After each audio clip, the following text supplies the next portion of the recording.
માનનીય પ્રધાનમંત્રીશ્રીને નમ્ર વિનંતી કરીએ કે આપ સુદર્શન સેતુ અને વિવિધ વિકાસલક્ષી કાર્યોનું રિમોટ દ્વારા વિધિવત લોકાર્પણ અને ખાતમુહૂર્ત કરશો.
बिंदु बिंदु अमृत सिंधु तिमिर नाशिनी ज्योतिका कण कण कृष्ण समाहिता मुक्तिदायिनी द्वारिका।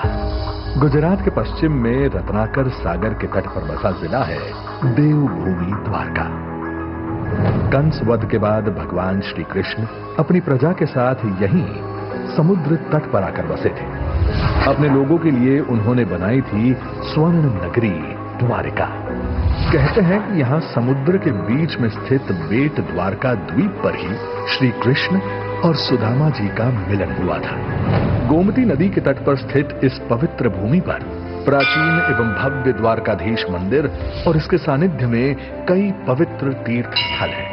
हर साल लाखों श्रद्धालु द्वारकाधीश की इस पावन भूमि के दर्शन को आते हैं। श्री कृष्ण के शासन के स्वर्ण काल का साक्षी बना द्वारका आज भारत के अमृत काल में साक्षी बनने जा रहा है आस्था और आधुनिकता के मिलन का।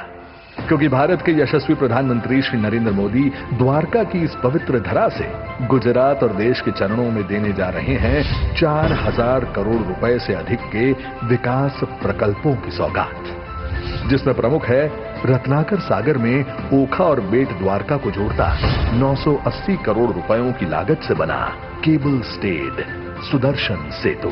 आकर्षक और आलिशान इंजीनियरिंग की एक अद्भुत कमाल। यहाँ आने वाले पर्यटकों को बेट द्वारका तक पहुंचने में अभी तक नावों का इस्तेमाल करना पड़ता था, लेकिन अब इस सेतु की वजह से यात्रा बेहद तेज और सुरक्षित होगी।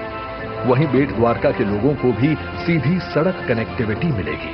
अत्याधुनिक तकनीक से बना ये ब्रिज 30 मीटर चौड़ा है और 2.25 किलोमीटर से अधिक लंबा। इसके 500 मीटर लंबे मध्य हिस्से को भूमि का आधार न लेते हुए सिर्फ केबल के द्वारा धारण किया गया है। इस प्रकार के कर्व लाइन पाइलॉन के उपयोग से बना भारत का ये सबसे पहला और विश्व का दूसरा ब्रिज है। ब्रिज की संरचना में शामिल है 152 केबल, जिनका कुल वजन 1500 टन है और केबल की लंबाई है पूरे 1811 किलोमीटर।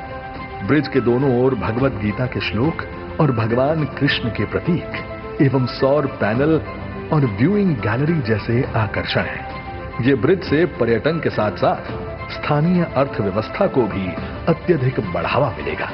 दुनिया भर के पर्यटकों को श्री कृष्ण की ओर आकर्षित करेगा सुदर्शन सेतु।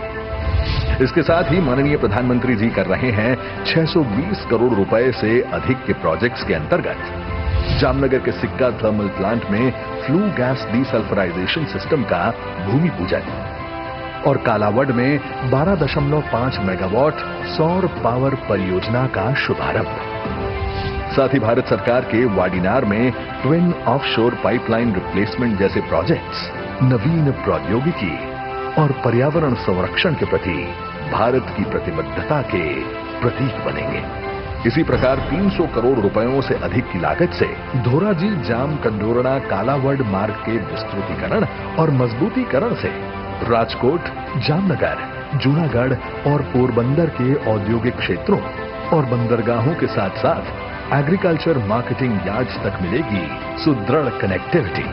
तो राजकोट जेतलसर सोमनाथ एवं जेतलसर वानसजालिया और राजकोट ओखा के बीच इलेक्ट्रिफिकेशन की 600 करोड़ रुपयों से अधिक की रेल सेवाओं के प्रकल्पों का भी माननीय प्रधानमंत्री जी करने वाले हैं लोकार्पण। इन परियोजनाओं के पूरा होने से इस इलाके के लोगों को अब विद्युतीकरण से तेज एवं इको फ्रेंडली रेल सेवा उपलब्ध होगी तथा द्वारकाधीश आने वाले श्रद्धालुओं की भी यात्रा सुगम बनेगी। वहीं 100 करोड़ रुपयों से अधिक की लागत से जामनगर में बनने जा रहा है क्षेत्रीय विज्ञान केंद्र, जो कि युवाओं की वैज्ञानिक जिज्ञासा को बढ़ावा देकर राष्ट्र निर्माण में योगदान हेतु उन्हें प्रेरित करेगा।